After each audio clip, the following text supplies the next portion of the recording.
Hey, everybody, welcome back to another episode of The Tactical Leader. Today, I have the pleasure of speaking with Brett Knopf, and we're going to talk about how he is a high performance coach with 2 decades of leadership experience and is now paying that forward with several people in his community. Before we begin, I'll remind you this show is brought to you by Nightly Productions.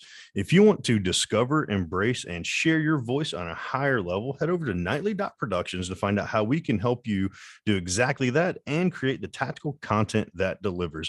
Again, that's nightly.productions.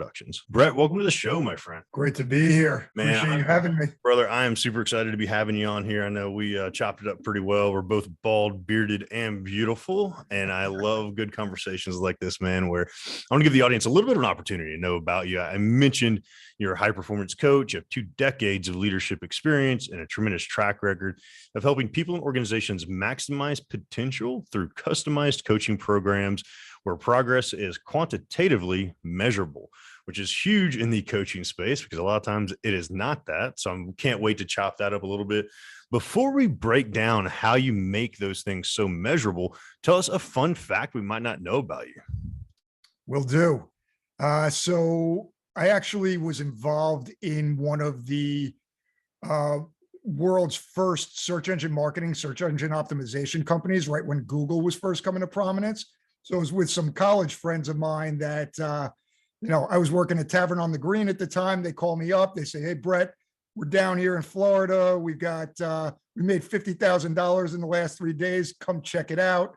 Came down, saw it, went back, gave my 2 weeks notice, and got involved in that, which was a lot of fun. Regrettably, we ended up in a situation where business and friendship crossed paths, and certain people wanted to keep all on the fun side. Certain people wanted to keep it on the business side. I didn't want to get involved in any of that. So, I departed and took my payout and came back up north. But, somewhat regrettably, those companies went on to be multi-million, billion-dollar companies all over the joint. So had we done it right, I would have been retired a long time ago. But alas, here we are, learning and growing and not actually regretting any of it. Yeah, man, I love that because I have a business partner in one of my businesses, and it's so interesting the dynamic, right? When there's leadership, but when there's leadership among equal partners, there's a whole different level of communication. Egos get involved, friendships get involved, right? So many other factors attached to that. Is there a lesson you've taken from that you now either apply yourself or apply with clients to kind of break into that experience piece? Yeah, 100%. It's radical transparency. It's being open and honest about literally everything. I think nothing should be held back, whether that's in business or in friendship and interpersonal relations. I see it too often where the lack of that transparency and communication is really where the trouble lies. There's typically a mutually agreed upon solution that can be reached if people are willing to just let it rip and without ego and come to find that mutually agreed upon solution. So that's been a very valuable lesson. There was too much subterfuge, let's call it, going on during that period of time, and shouldn't have been the case, but all good. And that's such a difficult thing at times, right? Because we talk about communication a lot and leadership as a whole. But what's interesting is so many people these days, it seems like, aren't prepared for that radical transparency if it turns into something they don't want to hear necessarily. Have you run into that a little bit where there's pushbacks? I know I personally have learned the people that hire me in the coaching space want that, right? The people that don't hire me are the people that think I'm a little bit too blunt or a little, I don't frame things as well as they would like to hear those things. Do you see that piece kind of also on your world, or are you communicating a hell of a lot better than I do?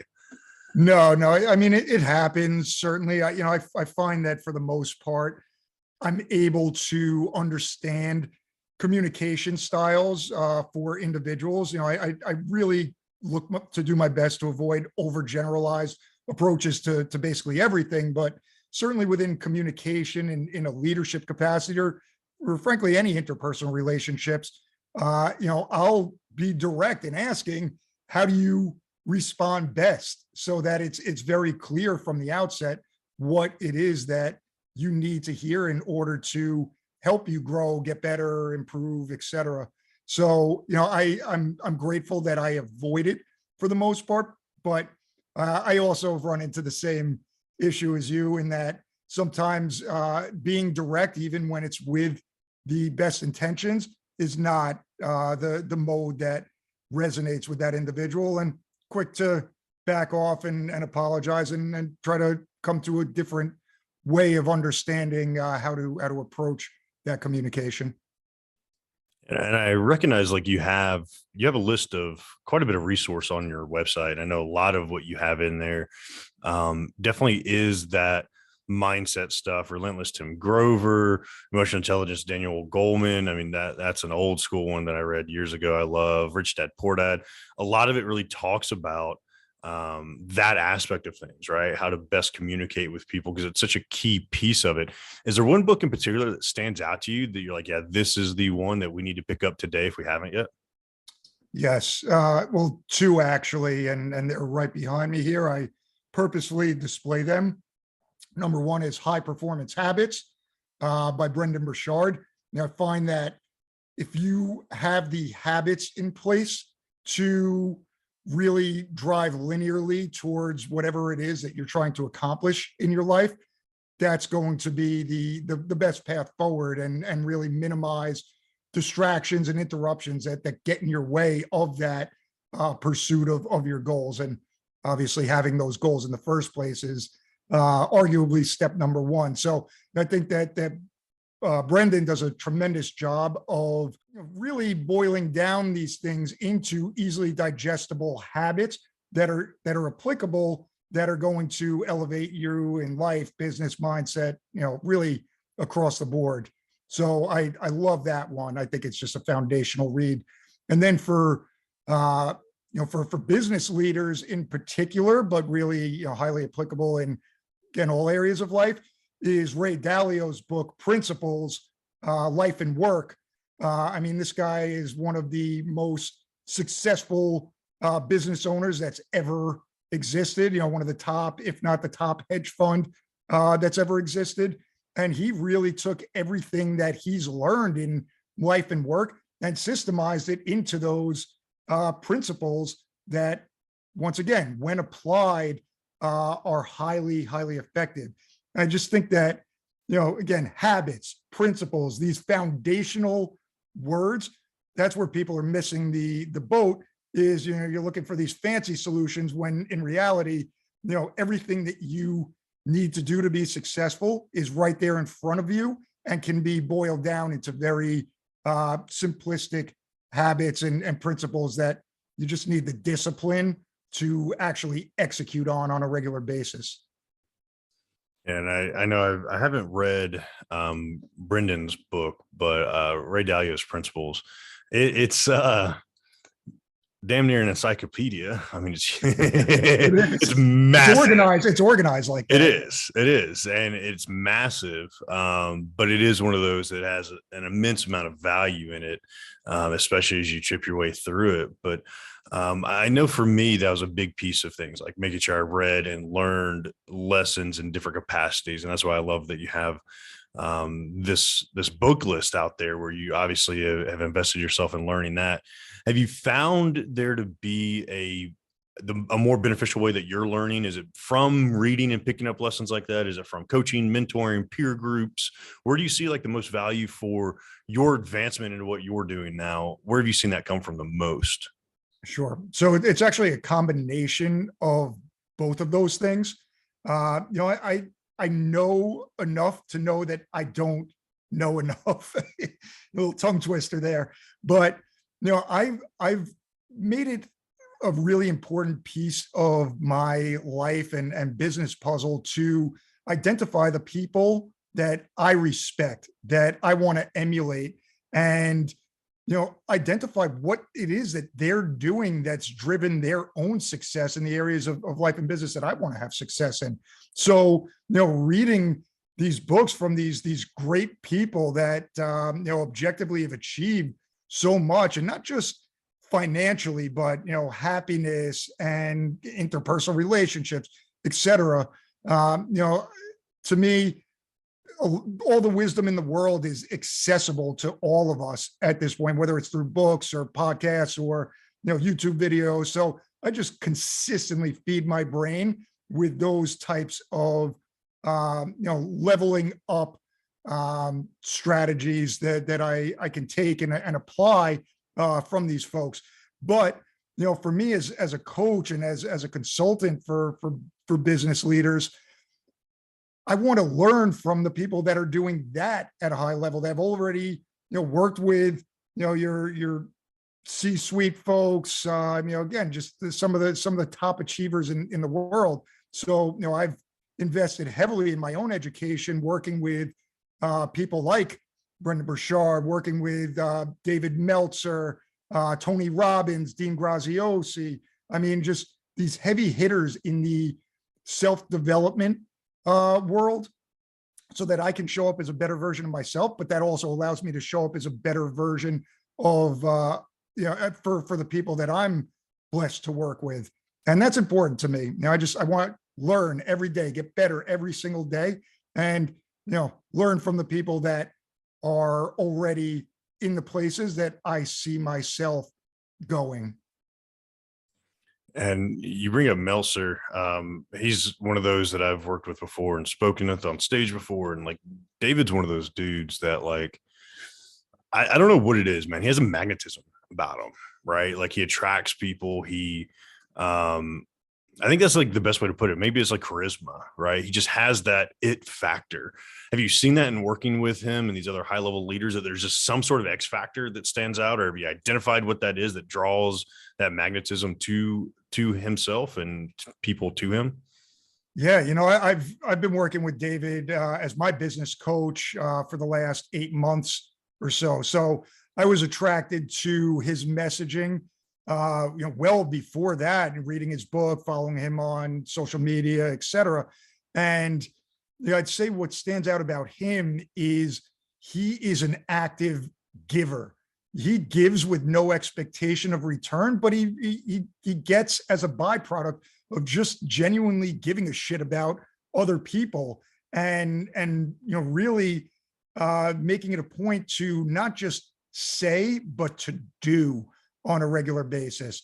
So to me, it's he doesn't pursue as much as he attracts good people, good business, all of the things. And I think that to really have that be a part of your life, you have to be actively looking for opportunities to bring value to other people without expectation of anything in return.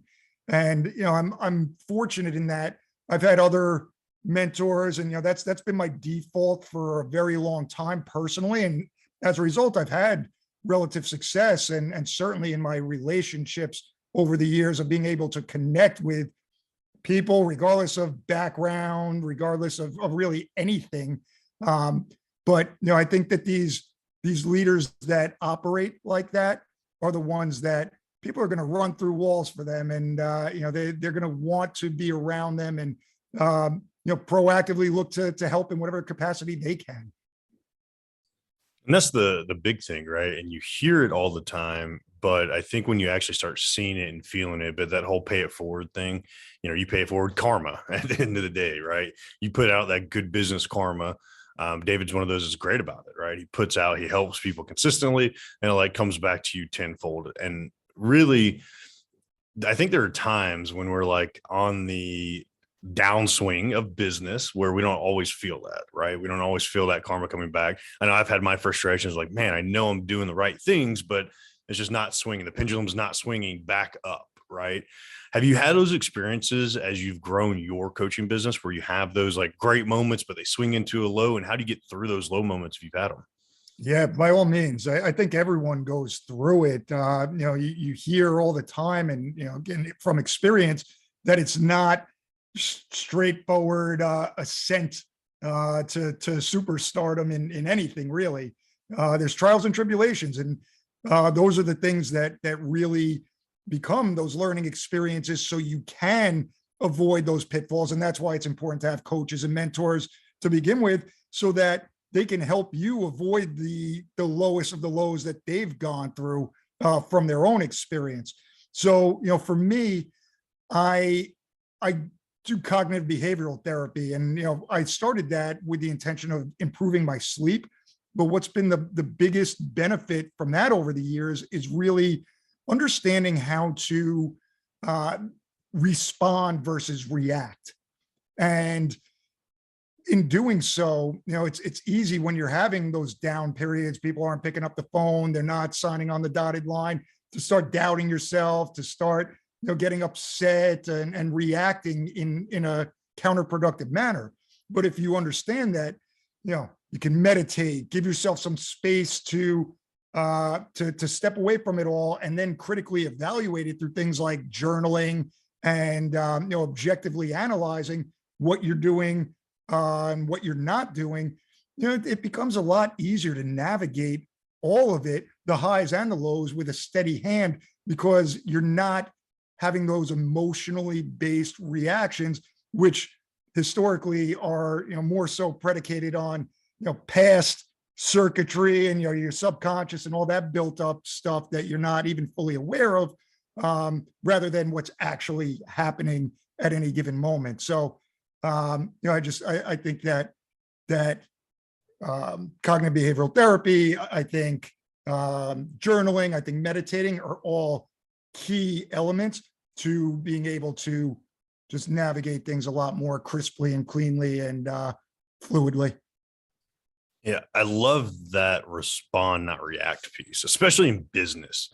I've seen people, I've had clients, I've had, uh, I'm sure I've done it in other capacities myself. I think we're all guilty of it at times when that emotion runs real high, especially in business when it's like our baby and there's like so much passion that goes into that, that those reactions can really kill relationships in business. Because at the end of the day, like, it's not like a husband and a wife. We're like, yeah, we're stuck together, we're working through it, we're communicating through it. When you react in a certain way in business, that like essentially starts shaping your brand, is like, that's who you are, right? People are going to know and find out like, hey, Zach's this guy that if he doesn't like X, Y, and Z, he's going to react in this fashion. And people will still steer clear of you because of that. And it starts crafting a little bit of a reputation about yourself, which it really can end up being your brand. Is there any way that, is there like a technique that you've seen that like allows that like woosah, or that like tactical pause, if you will, in those moments? Or do you recognize like when they're coming up, they're starting to boil up? What's that like tip you found to like respond appropriately instead of reacting? Yeah, it goes back to what I was saying with those particular tools. Yeah. So, through the cognitive behavioral therapy, started to understand what those triggers are. And, at the beginning of all of it, it was retroactively analyzing it after a reaction to those things. But slowly and surely started to be able to identify them as they're happening and step away to the point of, whether it's interacting with a person or, just some external stimulus that's occurring, immediately recognize it, go meditate. So you just clear your mind and then write things down. There's too much in our heads and we get overwhelmed and anxious. I'm a huge advocate for using the calendar as a tremendous tool to stay out of your own head. But, in doing these things, you're able to gradually train yourself, like you're training for exercise. You're training your brain to make sure that you catch it. You have the tools now in place through meditation or deep breathing or anything of the sort, to then evaluate it in the aftermath and see, okay, here's how I can strategically move things forward in a solution-based manner, rather than having that reaction, which almost always is unproductive in the moment. And to your point, can really submarine a brand, because people don't know what version of you they're going to get. They're not going to know what triggers you that's going to be reactive like that. And I think to be a great leader, you've got to be steady. You've got to be consistent. You've got to be the rock that people come to. when they're going through those things. And ideally, you can coach them on how to avoid those emotional reactions themselves. I think there's a lot of value to be had in helping people navigate those things in life and business.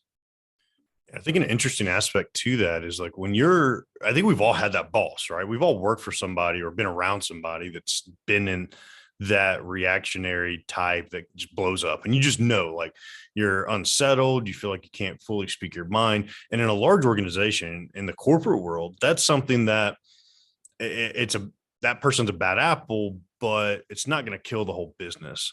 Conversely, when you're a solopreneur or your own business owner and that you have 3, 4, 5 employees, well, you blow up in 2 or 3 employees and they all leave and your business shuts down, right? Like, I think there's a piece that I love about what you said about especially reflecting on what's triggering those reactions. When you're a smaller business owner, like, this is a vital aspect to understand of, like, if you're acting a certain way or going off on people, I think that's the big thing, right? If you start going off and you can tell there's that high driven emotion, a lot of people in business don't want to deal with that emotional side. That's not business, right? Even though we all have that own passion toward it, the reaction, the emotional response isn't that. I think that's a big piece where, as small business owners, and maybe you can attest to this with some of your clients you've had, that is like a really vital point that I want to notate. That's why I want to harp on this a little bit. It's like, that's huge. Have you seen that with clients? Have you coached people through this? Is it common? Is it not so common? How have you seen it in your coaching capabilities? Yeah, no, by all means, it's definitely common. Yeah, I think people that are in leadership positions need to understand that you are dealing with people, and it's easy to say, leave your shit at the door and don't bring that in, but that's just not realistic. So understanding, for your team members, what style of communication is going to resonate with them becomes really critical. And if you are going to, I have a phrase. Let's actually hone this in. I have a phrase that I think is highly beneficial for all leaders, and that's tough on standards, not on people. So, you set the expectations very clearly. Here's what we need to do. Here's what you need to do in order to have the most success in your role for you professionally. Here's what you need to do to have the most success and most fun in this organization personally. Let's collaborate and make sure that that's the case. Let's communicate about those things regularly. But if we see that those things aren't happening, then it ends up having to be a different discussion. And, if you're not willing to do the things that are going to level up yourself, your role, the organization, then on a long enough timeline, we're going to find people that will.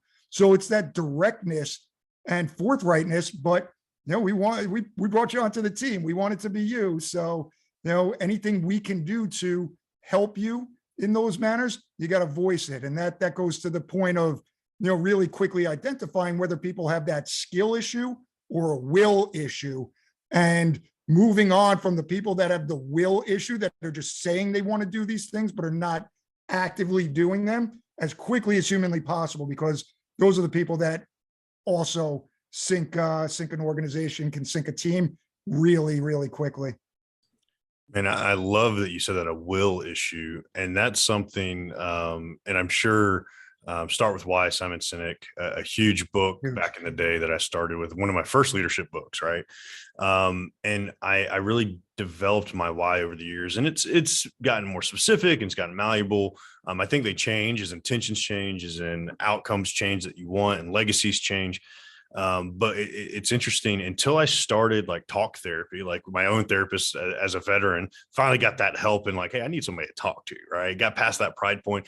He was somebody that pointed out how toxic my why was, because my why was helping those that can't or won't help themselves. And I was all about that. I was a police officer, military, the people that, right, that won't, that will, to actually develop and change and be malleable attached to what you're learning is so important. But conversely, as business owners, as coaches, we have to recognize if there's a lack of will there, you literally cannot force the horse to drink water, right? The old saying, you can drink, lead the horse to water, but you can't force it to drink unless you're going to start waterboarding the horse. Like there's nothing you can do, Great you imagery. know, and that's such an interesting point to make, is that will is so important. And if you run into somebody that's not willing, you are literally going to bark up that tree for so long in the wrong direction. And I love that aspect of things. So I think it's really key for us to all learn. What would you say when it comes to finding this ideal person, finding the people that have the will, they have the standards, they have what you're looking for when you're coaching people? How have you helped them identify that piece, right? Are you coaching new business owners that are looking for this ideal client? Are you coaching them through mindset? Where are you helping them the most as a coach? And then how have you seen them get propelled forward the best in different areas that you're working with them? Yeah, for me, my number one vetting criteria is to make sure that I'm working with people that have expressed that they really embody a growth mindset. I will not work with someone that I've identified as having a fixed mindset. And it can be a little bit challenging parsing through the words, but to me, the easiest way to go about that is to ask questions to really uncover what actions have been taken prior to working with me that would indicate a growth mindset. So that can be something as simple as therapy. That can be something as far as what kinds of books and other things do you gravitate towards to get better? Are you actively trying to get better? What are you trying to get better in? Do you have goals for yourself? So to the point that you made, I historically have had that same type of why, and it's a fruitless effort, regrettably, because those are the folks that, in my opinion, need the most help ultimately. But unless you're willing to help yourself, there's nothing that, or very little rather, that an external stimulus is going to do for you.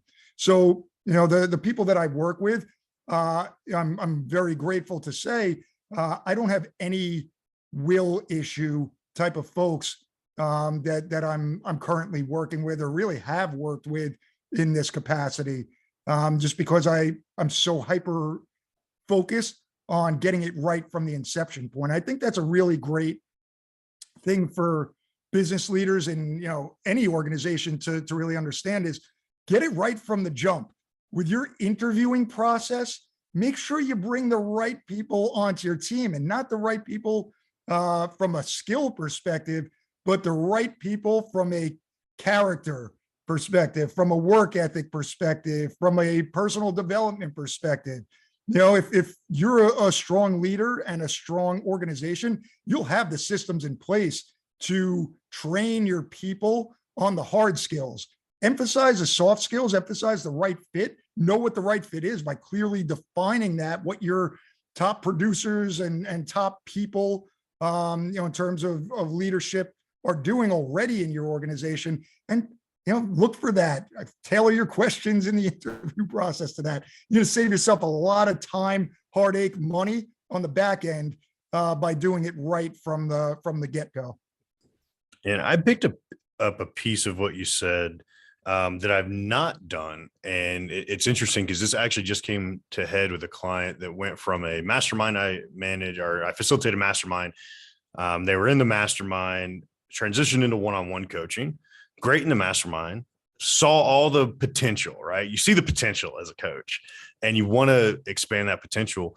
But what I didn't recognize, and you just pointed this out, that person was not in a mental space to be working on self-development personally. And as the months ticked by, that kept feeding back into business. And you'd see different things as the personal life got more stressful. Things were happening, yada, yada, yada, right? It started feeding into the business world and affecting the business world. And then as coaches, that's our job, right? We got to coach these people. So you step into that personal line sometimes, but the reaction I always got was, I'm not here for that from you. I'm here for business. And a lot of people don't recognize those two things really do cross paths, the personal and the personal mindset, the development, and the business mindset and development. Those things really cross paths pretty heavily. And I think that's an interesting point to recognize. And I like that you highlighted that. Have you seen that separation before? And then do you bring it back together, or do you coach both sides of it? Or do people recognize that you coach both sides of it and you kind of do coach both sides of it, but they don't recognize it really? Yeah, I'm very forthright with people. I'm not going to, do the voodoo trickery to try to put the pieces together. I'm going to be very direct and overt of what I'm doing and why I'm doing it. And yes, I definitely run into those, people having that divergent mindset for business and life. And I definitely emphasize bringing that all together, because the work-life balance commentary always gets me, because to me, if you're doing things right, it's all balanced anyway, and frankly, if it's not, tell me how you're measuring that so you can actually have a leg to stand on when you say you don't have the work-life balance. But little digression there. I think that people really in life and business, a lot of it starts with having a target, having very, very clearly, specifically defined goals that you're going after. And those things should be intertwined. You're at work a huge portion of time. That's part of your life. So, if you have goals in business, goals in life, those things should have some intersection ultimately. If again, in my opinion, it's being done correctly. So, when I'm talking to people that I work with, I really want to make sure that they have those things very clearly defined, because then we can start creating action steps. We can start utilizing calendars to place as much directly impactful action day after day after day into your calendar for you to execute on, block out the noise, and drive much more linearly towards whatever those outcomes are. And that's the thing, I really try to help people eliminate or at least minimize the distractions, minimize the noise. And that can be emotions, that can be, really anything that's getting in your way of driving that. And then journal, you got to write down, analyze critically on a day-to-day basis. Here's what I did. Here's what I didn't do, so that you can not waste days, weeks, months, just doing somewhat arbitrarily. You're actually looking at it and saying, okay, this was great today. This wasn't great today. I'm not going to beat myself up over it not being great today, but I sure shit I'm going to do it tomorrow, so that I can be honest with myself about how I'm progressing and moving the ball forward on a daily basis. So, again, a little bit of a tangent, but I think it's really important to just narrow the focus and drive as linearly as possible towards a predetermined target. Yeah, man, I love that, because and tangents are always when like the best content comes out to me, because it's like exactly that's like the belabored point we really want to get as the nugget out of here. Because again, going back to the journaling aspect, the things that are measured are what can be changed, right? If you're not measuring your actions, you're not measuring those aspects of things.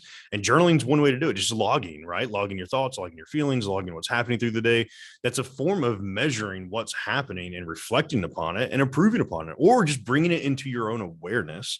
And that's such an important part. And that's something you mentioned earlier. It brings you into your awareness so you can start recognizing different aspects as you start feeling in some kind of way, or you start seeing different aspects pop back up in business. And at the end of the day, it's not all rainbows and sunshines, right? Is there something that you're working on in business currently or recently that's been a struggle for you that you're still trying to figure out, you're still working through yourself as a business owner?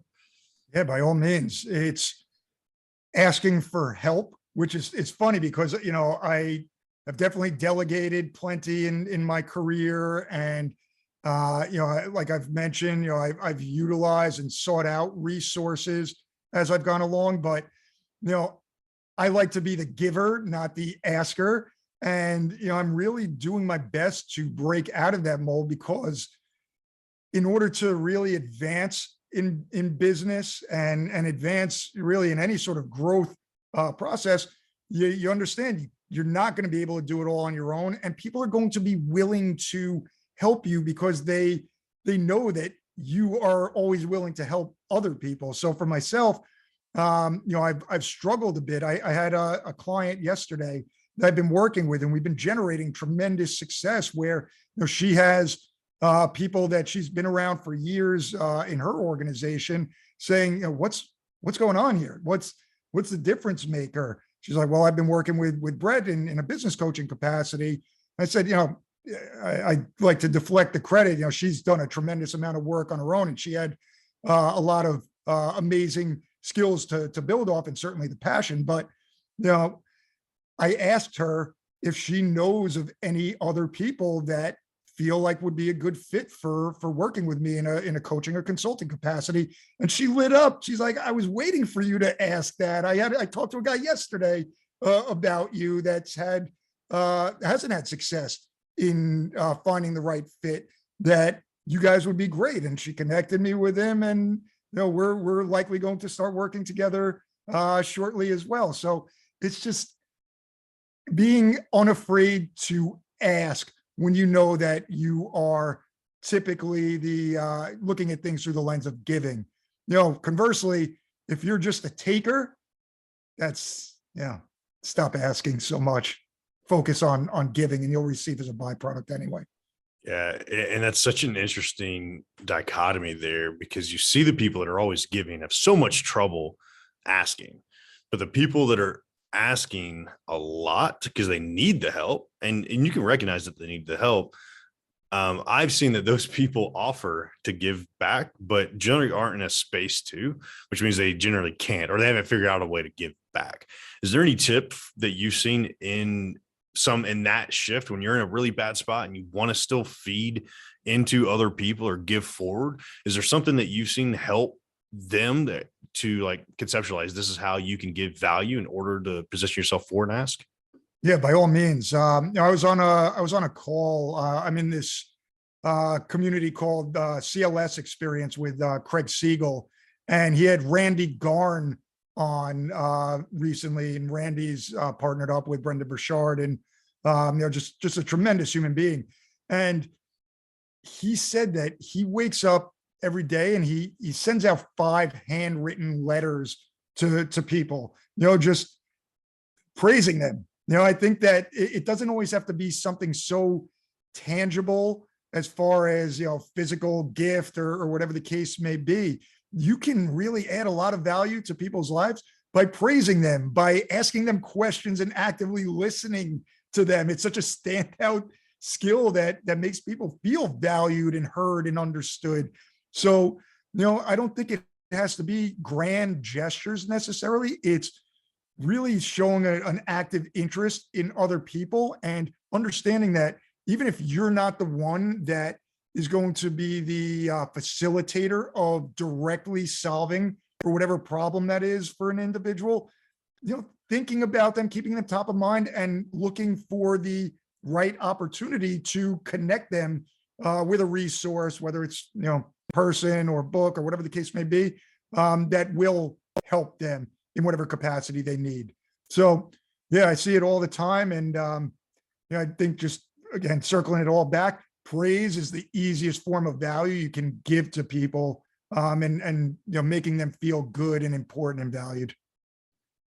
And I absolutely love that. And it's interesting how far that will go, where if you're reaching out to people just to say, hey, thinking about you, can go a long way. Where every time I have certain people that every time I hear from them, it's an ask every single time. And there's never the check on, right? So it's like that, it almost becomes like a groan. We're all human, right? I'm willing to give, I'm willing to do. I always, and especially with this person in particular, I still give. And it's just one of those things. It's like, I know this is about to take several hours of my time. It's never like, almost becomes like never a pleasant conversation, right? So I think it's an interesting aspect to notate. It can be something as simple as, hey, I'm just thinking about you. I appreciate this, this, and this that you did for me a week or two ago, or whatever it may be, right? Just showing that appreciation of the individual, not necessarily always the ask or the thing that you're needing. I think that's a really interesting aspect of it that can really benefit a lot of us to show that appreciation in different capacities. And everything that we've unpacked here, man, I really want to understand your end game a little bit better. You're putting some amazing things out there. You're really starting to push yourself forward, and you're doing a lot of awesome things in your coaching and everything you're doing with your business. What's that end game for you? What is that legacy you want to leave in the world with everything you're putting out there? That's an awesome question. And what I really want to do is create a world specifically in business, which has that permeating, personal effect on life, where people are happy to go to work. They are excited to go to work. They are either creating that environment for themselves, through entrepreneurship and creating companies that, really value the individual on a personal level as well as a professional level. And, I want to make sure that leaders understand that in order to grow your business, you've got to invest in the human capital end of the equation and genuinely care about the people and create fun and collaborative environments where people can speak freely and they can get better in all aspects of their life. And, as leaders, we help facilitate that. To me, that's something that can leave a real lasting impact because it's not in a bubble. It has such a tremendous permeating effect into all other areas of life and relationships. So the person that is happy to come to work, is productive, feels valued, and is growing personally and professionally isn't going to show up as a better husband, wife, father, mother, show up as a better friend, just show up in life better for other people.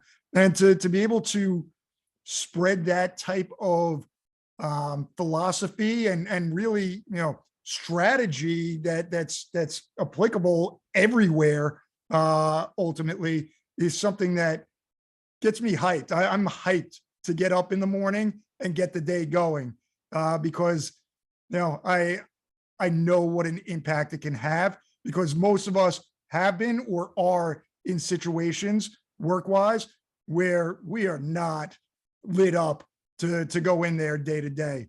Doesn't have to be that way. So let's change it. And as leaders, let's certainly change it. But as, quote unquote employees, don't get stuck. Look for those things. You deserve to look for those things and those people and organizations that are going to value you on a personal level first and foremost, because that's going to be what leads to the most productivity ultimately anyhow. Man, Brad, I absolutely love that. And it's definitely an amazing mission to be on, man. I want to give the audience the opportunity. Give us your social media handles, your contact information, what the best place for them to find more of this content is. How can they best reach out and connect with you? Sure. So I have a website. It's called knopfknowssolutions.com. I've got plenty of resources on there. So that's one way. Just you can text me and call me. My number is 551-404-4060. I love talking to everyone, and seeing where I can help. And as I mentioned, if I can't help, I'd love to be able to point you in the right direction, within my tremendous network of human beings and practitioners to help you. So that's another way. I'm on Instagram at Knopf Knows. And, other than that, Facebook, LinkedIn, Brett Knopf. There's a lot of ways to track me down here. And I love to be of service in whatever capacity I can. Brett, I appreciate that, man. I love all the wisdom you brought to us. And of course, I encourage everybody to reach out, connect with Brett, but also come back this Friday as we get a little bit more tactical, where we get some action steps from Brett about what we can apply and accomplish today. Brett, thanks for all your time, my friend. Yeah, thank you, Zach. You are a tremendous human being yourself.